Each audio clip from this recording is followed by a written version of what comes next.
Imagine waking up in the middle of the night, inside a tent in the middle of a frozen mountain range, and for some reason so terrifying you can't even slow your thoughts down, you slash your way out of the tent instead of using the zipper.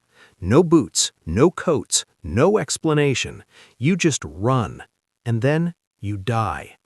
See, most mysteries start with questions. This one starts with panic. And here's what gets really interesting. Whatever happened on Dyatlov Pass didn't just kill 9 people, it broke logic itself. Because no matter how you look at it, none of their actions make sense unless they were running from something they believed would kill them immediately. And that's where this story really begins. Introduction. Setting the stage. In February of 1959, deep inside the northern Ural Mountains of the Soviet Union, 9 experienced hikers set out on a ski expedition. These weren't amateurs, they weren't reckless teenagers. They were disciplined, intelligent, well-trained adults, engineers, students, war veterans. Their leader, Igor Dyatlov, was so respected that the mountain pass they planned to cross would later be named after him. The goal was simple: reach a remote peak, document the journey, return home. They never did. What rescuers eventually found wasn't just disturbing, it was wrong. Wrong in a way that still unsettles investigators, psychologists, and scientists more than 60 years later. And here's what most people don't understand. The Dyatlov Pass incident isn't terrifying because it's mysterious. It's terrifying because the evidence tells us exactly how afraid these people were without ever telling us why. What happened? The last normal day. The group began their journey in late January. Spirits were high. They took photos. They joked. They kept journals. Everything was normal until February 1st. That night, the hikers set up camp on the slope of Kholat Seattle. The name translates roughly to Dead Mountain. Now, normally, experienced hikers would descend into the forest for shelter, but for reasons still debated, they chose to camp on the exposed mountainside instead. Strong winds, sub-zero temperatures, no protection. Still, nothing suggests panic. They ate dinner, they wrote in their journals, they went to sleep, and then something happened. Something so sudden, so overwhelming, that the group abandoned every survival instinct they had learned. The tent, the first impossible detail. When search teams finally found the campsite weeks later, they immediately noticed something impossible. The tent was torn open, not from the outside, from the inside. Think about that for a second. If you're inside a tent during a storm or even an avalanche, your instinct is to grab your gear and exit properly. You don't destroy your only shelter unless you believe staying inside means immediate death. Here's what most people don't understand. Cutting through the tent guaranteed death from exposure, so whatever they were reacting to felt worse than freezing to death. That's a terrifying calculation to make under pressure. The footprints. Calm after chaos. Even stranger, the footprints leading away from the tent weren't frantic. They weren't running tracks. They were calm, almost orderly. Their feet, socks, a single boot here and there. No signs of struggle, no blood, no drag marks. It's like they chose to leave. But why would 9 intelligent people calmly walk into a frozen wilderness at night, half-dressed? That question has haunted investigators for decades. The bodies, where fear becomes physical.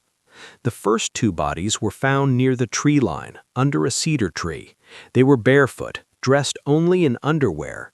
Their hands were burned as if they had tried desperately to warm themselves by a fire. They didn't make it back to the tent. 3 more bodies were found between the forest and the campsite, positioned as though they were trying to return. Then came the last 4, and this is where the story stops being just strange and becomes horrifying. They were found in a ravine. Their injuries looked like they had been in a high-speed car crash. Crushed ribs, shattered skulls, one woman missing her tongue, another missing her eyes. But here's what gets really interesting. There were no external wounds, no cuts, no bruises matching the damage underneath. It's as if an invisible force had crushed them from the inside. No signs of a fight, no enemy in sight. Investigators found no evidence of a struggle, no defensive wounds, no animal tracks, no signs of another group. The hikers hadn't fought anything, which raises an unsettling possibility. What if there was nothing to fight? What if the danger wasn't a creature, but a perception? Radiation, the detail that shouldn't be there. As if the injuries weren't enough, investigators discovered something else: radiation. Several articles of clothing were contaminated with abnormal levels of radiation. Now, to be fair, some of the hikers worked in facilities where radiation exposure was possible, but not like this, not unevenly, not unexplained, not without records.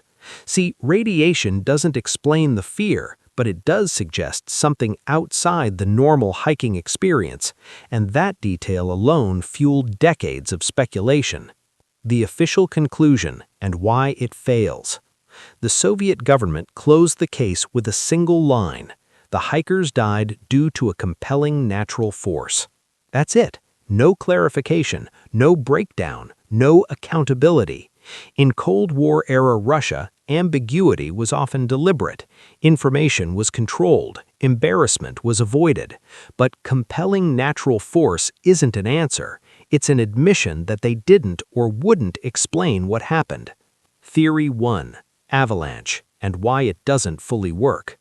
The most common explanation is an avalanche. At first glance, it makes sense.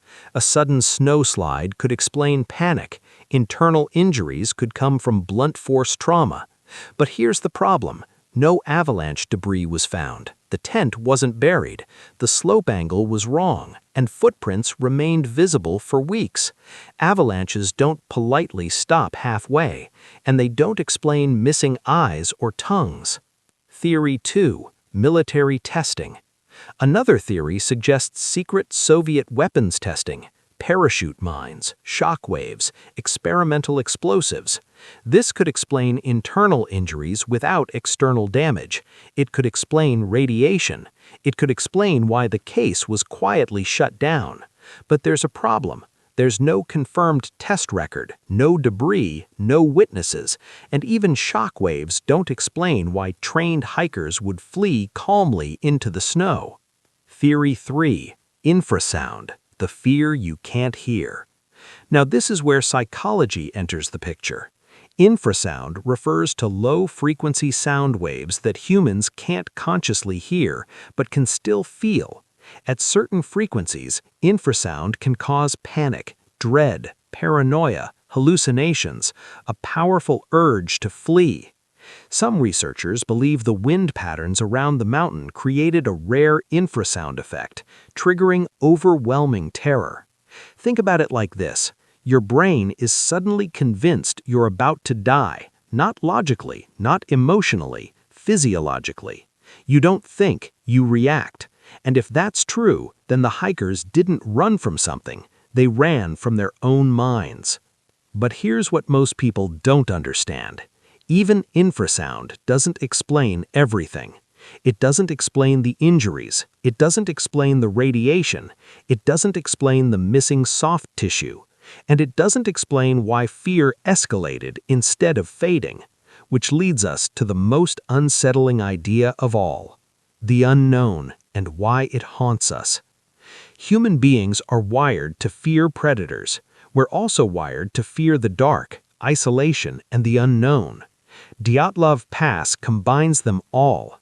An empty landscape, no witnesses, no resolution. And here's what gets really interesting. The scariest part of this story isn't what might have happened. It's what the hikers believed was happening, because belief drives behavior. And whatever they believed was real enough to make 9 people abandon logic, shelter, and survival. The psychology of panic. Why this matters. When fear reaches a certain threshold, rational thinking shuts down. Your brain prioritizes escape over explanation. That's why people run into traffic during fires. That's why crowds stampede. That's why panic kills more people than danger itself. Dyatlov Pass is a perfect case study in fear without context. No visible enemy, no clear threat, just overwhelming certainty that staying meant death. Why this story still works today. This case survives because it refuses to resolve, and unresolved fear is the most powerful kind. We can explain monsters, we can explain murderers, we can't explain panic without cause. Dyatlov Pass forces us to confront something uncomfortable, that sometimes terror doesn't come from outside. Sometimes it comes from within, and once it starts, it doesn't need permission to destroy everything. Final thoughts.